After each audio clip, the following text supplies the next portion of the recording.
Voici l'incroyable parcours d'une sœur courageuse, Sharifa Carlo. Elle a une histoire à raconter. Laissez-moi vous raconter comment je suis revenu à l'islam. J'ai fait des plans. Le groupe avec lequel je me trouvais a fait des plans. Allah a fait des plans. Allah est le meilleur planificateur. Lorsque j'étais adolescent, j'ai attiré l'attention d'un groupe de personnes aux intentions très sinistres. Il s'agissait et il s'agit probablement toujours d'une association informelle d'individus qui occupent des postes gouvernementaux, mais qui ont pour objectif de détruire l'islam. Il ne s'agit pas d'un groupe gouvernemental dont je connais tous les tenants et aboutissants. Ils utilisent leur position au sein du gouvernement américain pour faire avancer leur cause. Un membre de ce groupe m'a approché parce qu'il a vu que je m'exprimais bien, que j'étais motivé et que je défendais les droits des femmes. Il m'a dit que si j'étudiais les relations internationales en mettant l'accent sur le Moyen-Orient, il me garantirait un emploi à l'ambassade américaine en Égypte. Il voulait que j'y aille pour utiliser ma position dans le pays afin de parler aux femmes musulmanes et d'encourager le mouvement naissant des droits de la femme. J'ai pensé que c'était une excellente idée. J'avais vu les femmes musulmanes à la télévision et je savais qu'elles étaient pauvres et opprimées. Je voulais les guider vers la lumière de la liberté du XXe siècle. Je suis allé à l'université et j'ai commencé mon éducation. J'ai étudié le Coran,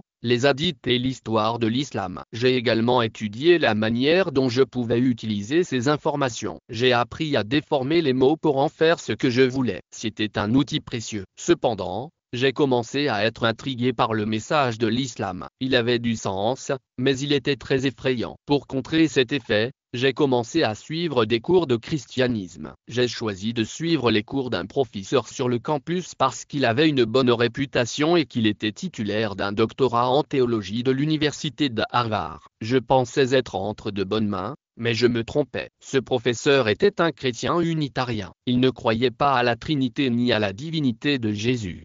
En fait, il pensait que Jésus était un prophète. Il l'a prouvé en reprenant la Bible à partir de ses sources en grec, en hébreu et en araméen. Il a démontré où et comment ces changements ont été effectués. Il a également montré les événements historiques qui ont façonné et suivi ces changements. Lorsque j'ai terminé ce cours, ma religion avait été détruite. Cependant, je n'étais toujours pas prêt à accepter l'islam. Au fil du temps, j'ai continué à étudier par moi-même. Pour ce qui est de ma future carrière, cela m'a pris environ 3 ans. Pendant cette période, j'ai interrogé des musulmans sur leurs croyances. L'une des personnes que j'ai interrogées était un frère musulman du Hamza. Je loue Allah d'avoir vu mon intérêt pour le dîn et d'en avoir fait une priorité. Il m'a éduqué sur l'islam avec beaucoup d'efforts. Allah le récompense grandement. Il me faisait douter et me donnait toutes les occasions qui se présentaient. Un jour, il m'a contacté et m'a parlé d'un groupe de musulmans en visite en ville. Il voulait que je les rencontre. J'ai accepté et je suis allé les rencontrer. Après avoir prié,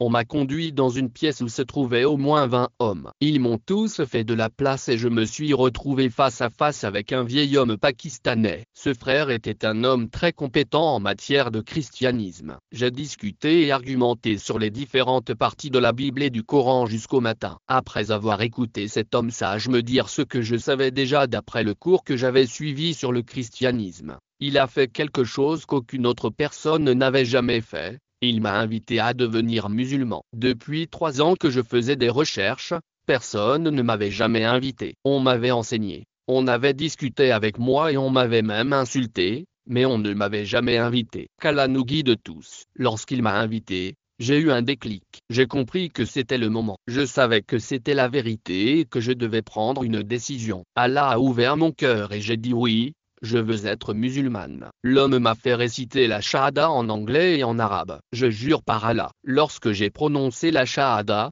j'ai ressenti une sensation étrange. C'était comme si un poids énorme venait d'être enlevé de ma poitrine. J'étais enfin libéré du poids physique qui pesait sur ma poitrine. J'ai haleté comme si je respirais pour la première fois de ma vie. Un lot m'a donné une nouvelle vie, une ardoise propre et une chance pour le paradis. Je suis musulman maintenant et je mourrai en